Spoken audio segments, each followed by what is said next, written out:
কুঞ্জি গেলা কন্যার বাপ কন্যা দেখাতো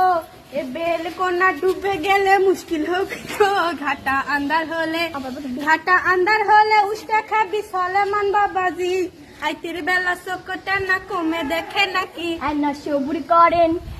সবুর করেন ধৈর্য ধরেন কন্যা আমার ঘরত ঝামা দিয়া গাউ খুশিতে আজিকা দুপুরত এখনো পোমেট মাখে সোনো মাখে চোখতে সুরমা দিয়া দাদি শাশুড়ির বেনারসি আসিবে পিন্দিয়া কন্যা আইসা গেল কন্যার মাওক সাথে করে লিয়া দেখেন শোনেন বোঝেন শোনেন তালি হবি বিয়া এটি আসো নাম ধাম কও তোমার কি শরম কইর না তো আমি বাপের বয়সী আমার শরম কি মোসাম্মদ আন্দিয়া খাতুন আমার নাম